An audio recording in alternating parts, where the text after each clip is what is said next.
Thank you so much for toys. It's always fun. And thank you for having me and the kind introduction. So maybe as a very first note here, Sophie said when she had her first talk, she fainted. This is my first talk, so you're warned, but at least I'm not the only woman in the room, so that's something. And again, I have toys, that's something.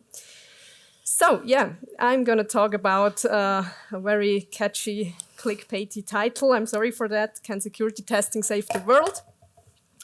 And just a quick introduction from my side. I've been working in the area of cybersecurity for 10 years now, first more in the area of compliance, but then for the vast majority, I've been working as a penetration tester or a security tester or a hacker for hire, to put it easy. So companies came to us if they wanted to have their stuff tested, and we tried to break him, more or less. After 6 years, I felt it's time for a little bit of a change, but I didn't know how that should look like, so I took some time off and did different stuff. Decided I wanted to be a farmer somewhere, but in the end ended back in cyber anyway. So I've been working as a product owner of cybersecurity testing at Hilti now since the beginning of the year. So more or less I've seen now both sides of the testing coin. First, I've been contracted for security testing by companies, and I've seen a little bit of the struggles some of the companies have with testing. Also, when they come to us, sometimes they knew quite precisely what they want, sometimes they didn't, sometimes they believed they know what they want, and we just noticed later on that maybe that wasn't the case. And now in my new role, I'm not a tester anymore myself, so I'm not testing actively, but I'm organizing and managing all the testing activities. And I noticed I now have some of the same questions that our clients had back then. So that is what this talk is a little bit about. I'm not going to talk about technical stuff regarding to testing, but I'm trying to give you maybe some leading questions. I have 3 questions for you that you could ask yourself in your company before you even start thinking about security testing and what you want to reach, that will help you to get better results with the whole testing process. So what else? Yeah, it was already mentioned. I'm also an author of fantasy and sci-fi novels, dabbling sometimes a little bit in the cyber, but not exclusively. And of course, surprisingly, I have other hobbies as well. So I said I'm not talking about security testing very deeply, but still the title of the talk is Can Security Testing Save the World? So at least I need to give maybe a very quick introduction to that.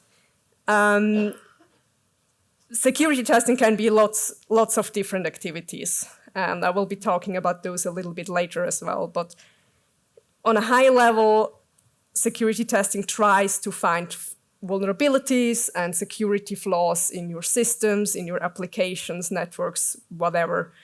And of course, you all know the news, you have heard all the other talks before me. Flaws can be exploited, lead to loss of money, loss of reputation, loss of data, and that's what we want to not happening, right? Now when I cleared about what is cybersecurity testing, and of course, also, I mean, now when we heard this, of course, the best case would be we want to test everything all the time, so we never have a vulnerability, right? But we all know that's not possible because testing is expensive, it needs most time. And so we need to have a strategy. How can we use our budget that we have and our resources for testing the best way? Now, security testing, and now what's the world we've been talking about? And I think it ties neatly into all the talks we had before, and the funny thing here, when I talked to Henriette last week and she told me about this analogy, if this would work, I said, yeah, that works very well. So I just stole it. Let's say, when we're talking about the world today, let's talk about a world that's made up of many different kingdoms, and each kingdom is like one of your companies, correct? So we have a kingdom, and maybe we have, is this the pointer? Is this a pointer? Ah, yeah, it is. funny. Okay, so of course our kingdom has a castle. It's castle, and inside of the castle there are many things. There are assets. We have our cattle that's in there. We have the people living in there. We also have maybe the treasure chamber. We have the armory, and of course we have our crown jewels. That's the most important thing we have. It could be data. It could be whatever. But maybe our kingdom is also producing things. So we have a workshop in there that maybe our kingdom is famous for its carriages that it provides and sends out into the world to all the other kingdoms. And we also see maybe the royal stables. They are outside of the walls of the castle. So we have also stuff that might be a little bit outside of our inner zones. And of course, we have some security stuff in place to make sure that this castle is protected. We have the walls, we have some guards that are patrolling. We have also a water trench with crocodiles, maybe. We have archers on the walls. We have a drawbridge, we have gates, and stuff like that. So now your queen comes and says, okay, I want to be secure. Let's check if we are secure. So, and maybe you are the commander of your castle, and now you need to figure out, okay, what does that even mean? How should I start to test if we are secure? And that leads me to the first question that you should ask yourself. So what's your goal with the whole testing thing? What do you wanna, what's the results? What's the answers that you wanna get from this? Maybe you just want to know what's the state of your company security-wise on a high level. So are we more the Tower of London, or are we more Disneyland castle, which everybody can walk in? Or maybe we are more like Helm's Deep or the Death Star, which look very, very secure, and they have that one little flaw who blows up everything in the end. So maybe you want to know that. Or you have products, and you want your customers to know that your products are secure. So we want that our carriages has like a seal of approval that they are very secure to use. And you want to provide that proof for your customer, that your customer portal or your applications that you develop, that they are secure. Maybe your commander already knows or suspects that maybe not everything is quite all right security-wise. But the queen thinks, no, we are absolutely secure, and maybe you need like black and white, the proof that no, we should maybe put some more effort in our security efforts or security activities. And so you could do some activities to just show that, to give them proof and say, like, listen, we have this, and this found. It would really be good to have more money to put in there. Or maybe you already got the money last year and you want now just to prove that, hey, our archers are very, very better than they were last year. Let's prove, let's do a little bit of a competition or something and show the queen that our archers are the best in the world now. Or always a very important thing is, depending on the sector you are working in, there could be a mandatory to have security testing in place to stay or to get compliant with regulations or standards. So when you have answered that question, you already have a better idea on what activities you should plan for. And when you have that question answered, and this changes, right? So maybe one important point, maybe at the moment you're more interested in the general security state, but later on you want to have an answer to other questions as well. So you can always come back to that when you plan for the next activities you want to do. So the next question you should ask yourself is, what are your assets? Because all of the assets I'm going to mention can potentially be the target of a cyber attack, or can just be the entryway to a much bigger attack and stuff like that. So don't forget about what is there in your company or in your castle. Maybe you have your houses inside the castle, you have the walls, you have the windows inside. So you have all the infrastructure that's going on. Or you have applications. You might have internal applications like your payroll system, your HR systems that are just for internal use. But you also have externals like, again, your customer portal or your e-banking or whatever, so stuff that is meant to be used from the outside, or at least is accessible from the outside, like our horse stables that are outside of the inner circle of the castle. Your networks, it's more or less like the architecture of your castle, right? You have different floors with different rooms, and maybe not everybody is allowed to each room, so you can make sure that not everybody has access to the room where the crown jewels are stored. So that's your network segmentation or your network zones and stuff like that. People is always still one of the, or the reason why security breaches happen, especially with malware, is people who are clicking on links and downloading stuff they're not supposed to do. Don't forget those. Physical infrastructure, also a good thing to keep in mind.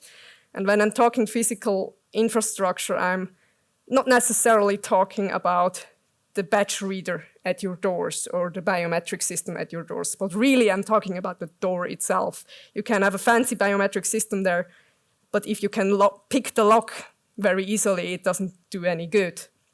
And maybe one quick story from where I worked before. We did a research project for a padlock, like a Bluetooth padlock. And of course, we wanted to have a look at the Bluetooth functionality, so you could open it with the app. And we're not even talking about what was going wrong there, but suddenly we noticed, wait a minute, you could just take a little stick or a hairpin or something, and you could crack the lock open in like 2 seconds. And you didn't even have to break it for that. It was really just zack, zack, and the lock was open. And they were doing fancy Bluetooth stuff, but in the end, yeah. So don't forget about those stuff as well. And especially important always, don't forget about the processes. You have maybe your drawbridge in your castle. But if somebody comes up to the gate and says, hey, I'm the queen's cousin, please let me in. And then the guard says, all right, seems legit. And lowers the drawbridge. That's, yeah, nice you have a drawbridge, but obviously the processes around the decision if you should lower the drawbridge don't really work. And depending on what area you're working, you can also have like other stuff, operational security, IoT, whatnot. So be aware of all the things that's going on in your company. When you have that question answered, go on to the next one. So what are your resources? Of course, when we're talking resources, we're talking money, for one.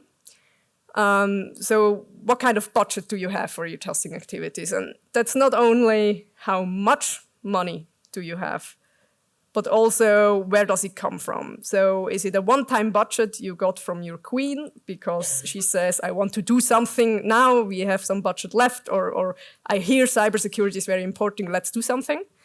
Or is it a reoccurring money budget that comes? You have something that you can use up each year, so you already know, okay, I can do this maybe this year, and maybe then we can do the other activities next year, or we can have our most important application tested each year.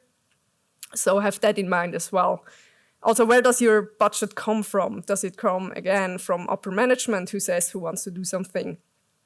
Or do you maybe have, if you have applications that are developed internally and you need to have them tested, and then you go to the project team and say, hey guys, we need to have that tested, but you have to pay for it because it's your project budget and you're responsible for your security.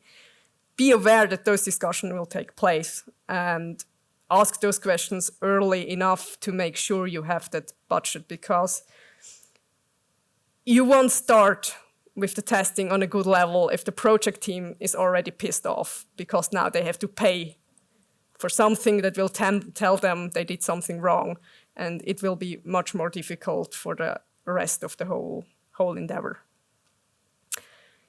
And also don't forget the results you get back from the testing is, maybe it will say, yeah, you have flaws here, here, and here.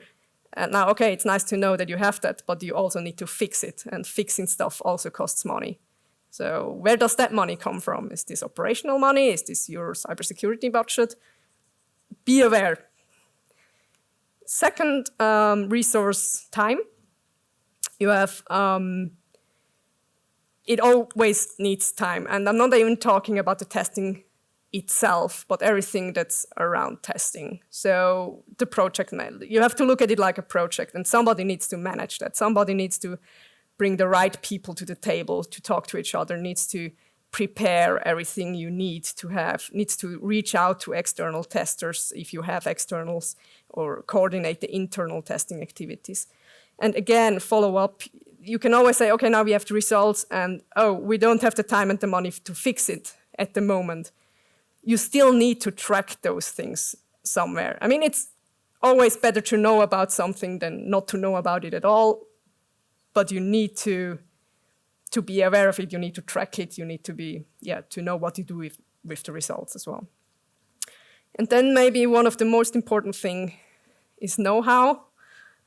And maybe I'm talking to the wrong crowd here because I'm pretty sure you're aware of that. But again, I'm not even talking about testing know-how itself, because that's always something you can give to an external company, for example.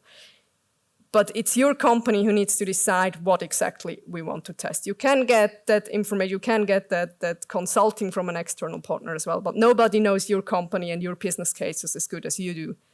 And somebody coming from the outside will always have a different view maybe on certain cases. And so the final decision, what do you want to test? How do you want to test it, will be coming from inside of your company. Also, detection capabilities. I mean, it doesn't make sense to go test your detection capabilities if you already know that you don't have any. If you don't have any guards patrolling your floors before the jewelry chamber, you don't need to hire a thief who tries to check for that, because you already know the answer. So spend your money better than that. And again, follow-up needs some knowledge of cybersecurity. If you have a report from a test, it will describe very detailed, and it will be understandable to you. But again, still you need to know, what does this mean for my company?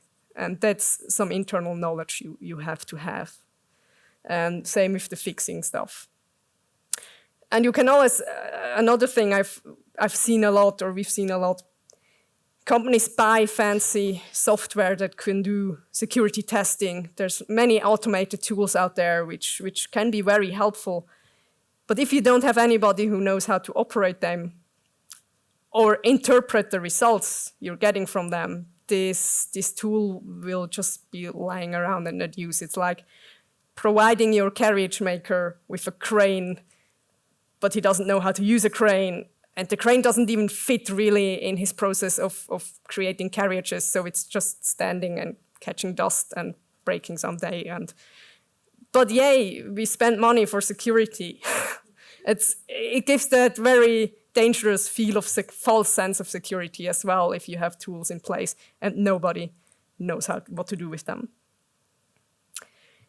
So now we have those 3 questions. If you have them answered, what's the next step? Now you can create your testing strategy or your testing plan. And also you can always, come back to it, you can always go to an external contractor for many of those things. But in the end, you need to, some of the decisions are with you. And I think those questions asked and answered, when you go with those questions to the external contractor, you will have much better results. And also, if you are a tester yourself, maybe, or want to go into that field, ask your clients the same questions if you feel like they don't really know what they want. Now we're talking about the testing activities. I only have one slide here. You can find most of this, or all of this information online. That's something that's very easy to be researched. I will just go over those different activities just to give you an overview how they could look like. So what we have, for example, you could do vulnerability scans. Vulnerability scans are like looking at the wall of your castle and you see, okay, that there's some bricks that are crumbling, or maybe, yeah, there's a ladder already there at the window.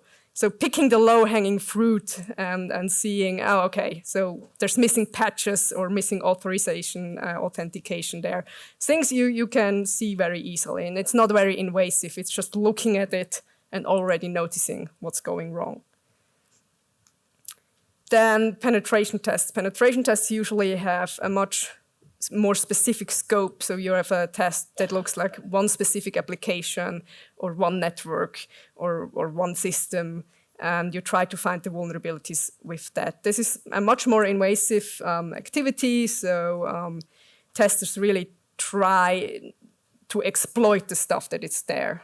Maybe things you've seen in the vulnerability scans, now you take it one step further and try to break it and see what happens, and try to find out what's the worst that can happen with that.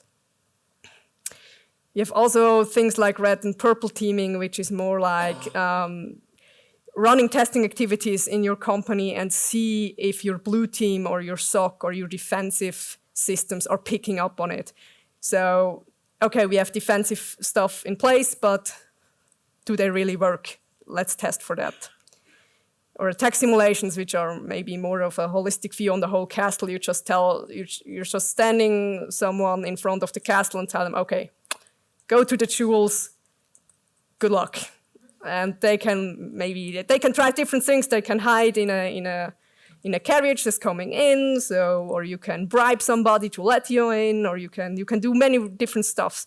And just because you have tested one way in and it worked, doesn't mean you necessarily have the other ones tested. So it's more of a kill chain that you have from, okay, I'm outside and now I have control of everything. But don't think that you have everything tested now just because you have that one way. There may be many, many different other vulnerabilities in there that you're not aware of. Social engineering, always fun stuff. Always fun to do when you want to lose your faith in humanity a little bit.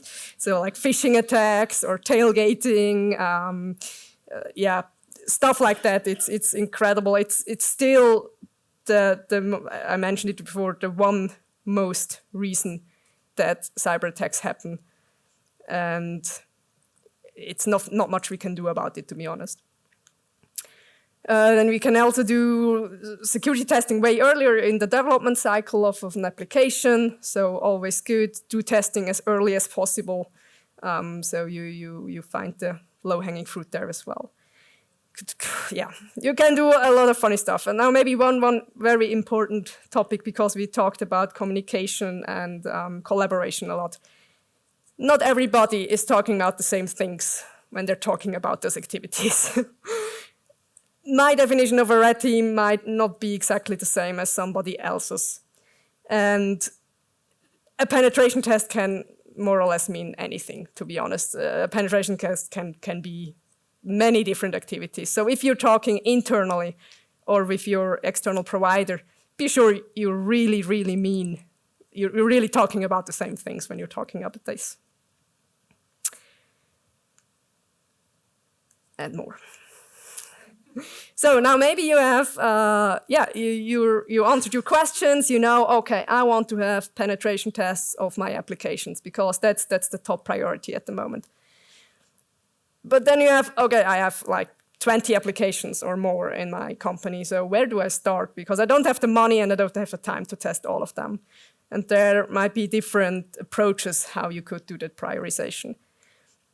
One thing we heard before, threat intelligence, which is a whole different topic on its own where you can have talks about, but more or less have a look around and hear the stories. If all of the companies in your sector are being hit by some kind of CO fraud or some kind of ransomware, maybe it would be good for you before it happens to you to have a look at your own infrastructure and how you are set up in regard of those attacks. You can also go, for example, with a risk-based based approach. So take all of your application and rate them according to their criticality. What's the classification of the data that's processed there? What's the exposure? And then maybe, I mean, it might be pretty obvious, but if you're like a bank and you have an external available e-banking that is quite critical regarding to availability and all the other things as well, the data that's processed on there is also quite catchy, and it's exposed to the internet. So maybe that's a good way to start there before you go on to test your internal applications for time management, for example. And yeah, so some closing thoughts to summarize this a little bit. There's a testing activity for almost every budget, I would say. So, but testing is expensive. That's nothing much you can say about this. But you can always start somewhere. And what I want is for you to spend your resources in the best way and not spend it on things you don't need and don't get you the results you want to have. Also, more money doesn't automatically mean better results. So try to be as clear as possible in what you want, what's the answer to the questions you want to have answered. And yeah, so now let's go back to my clickbaity title. Can cybersecurity testing save the world? Probably not. But if your world consists on many different kingdoms that are collaborating with each other, maybe at least we can keep those kingdoms a little bit more safe, and in that maybe make the world a little bit more safe. So this was now, my talk. Here's my contact information. You can find me on LinkedIn if you have any question about the topic. This was more management level maybe, but also if you're interested in testing itself, if you're interested in breaking into that area or whatever, feel free to reach out. There's also my contact form on my website. So yeah, thank you for having me.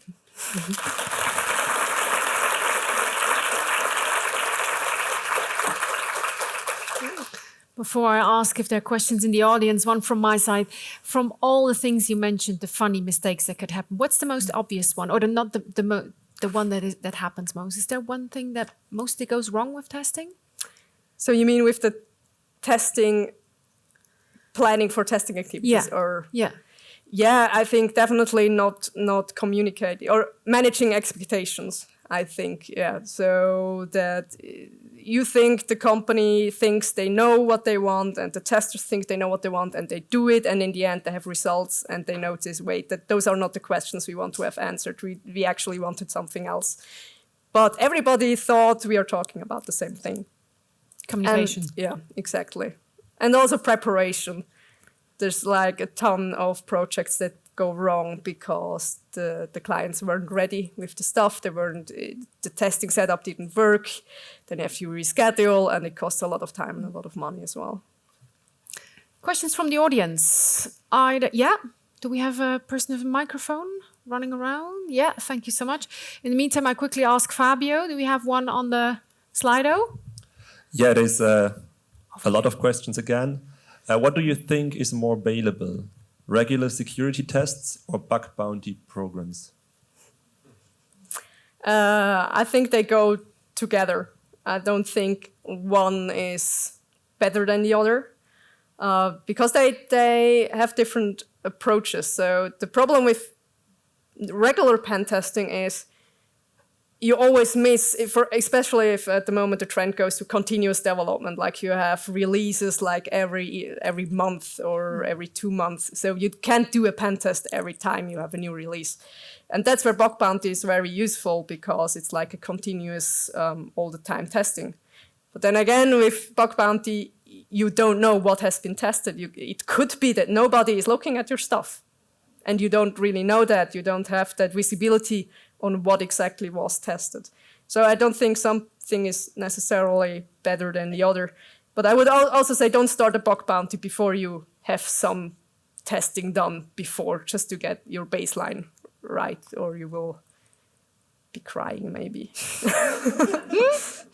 Yeah, there was a question here. Maybe from not really in-depth technical point of view, but like an auditor, compliance analyst point of view. Is there a framework or, I don't know, a menu that you can pick and choose to say, okay, testing can be done for this amount of things, and you can see, oh, you kind of understand as a technical person what this can mean, but you don't know in depth, and you can say, oh yeah, maybe that would be something that would fit this business model or this process. Maybe this is something that could fit this standard, because usually the standards say you should have a pen testing, and you kind of, that's so broad. A bit like a menu.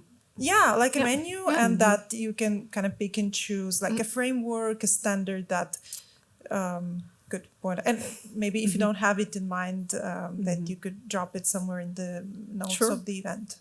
Yeah, I'm not aware of, like, I mean, it goes a little bit in those questions because there's so many different activities, and it's if you're talking about exactly if a regulation says you need to do pen testing, it doesn't necessarily state are they talking about our applications or are they talking about our systems or what they're talking about.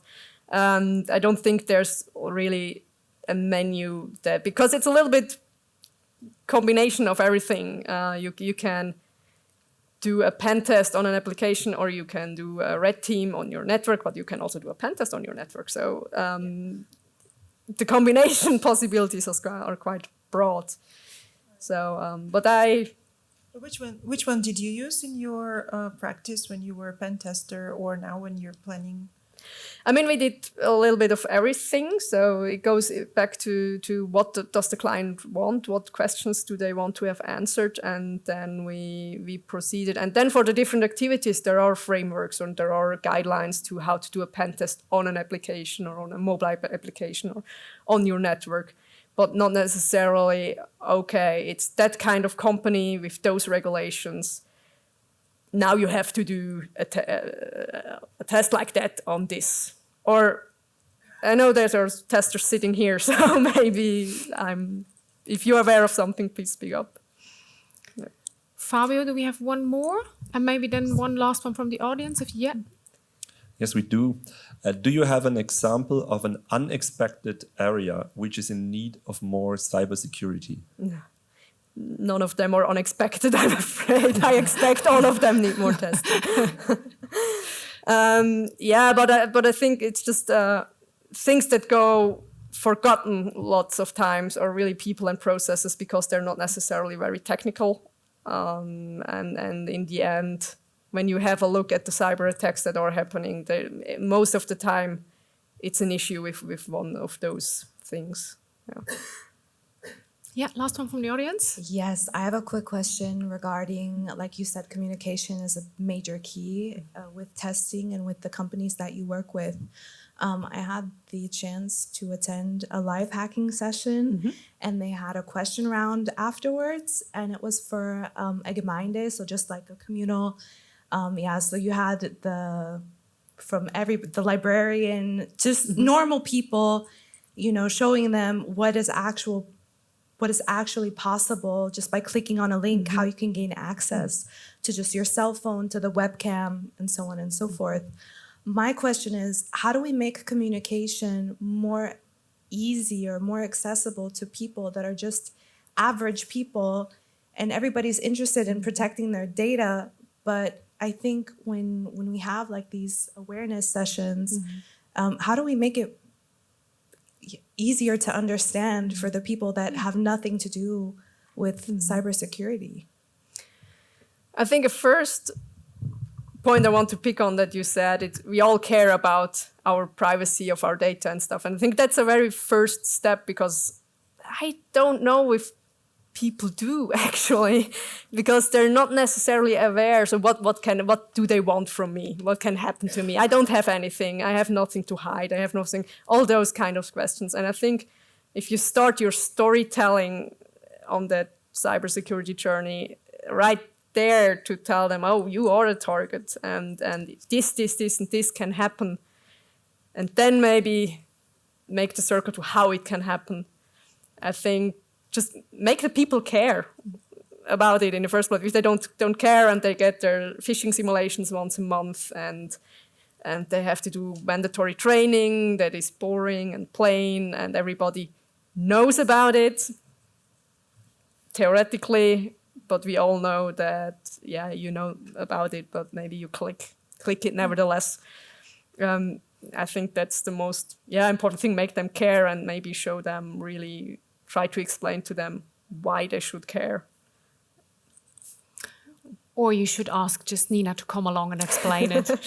Because I've never understood as much about testing as today. Thank you so much. I really feel like I know all about it now. Not all, but at least I think I can ask some critical questions if I have to discuss something with a tester. Perfect. Thank you so much for it, Nina. Big applause for you.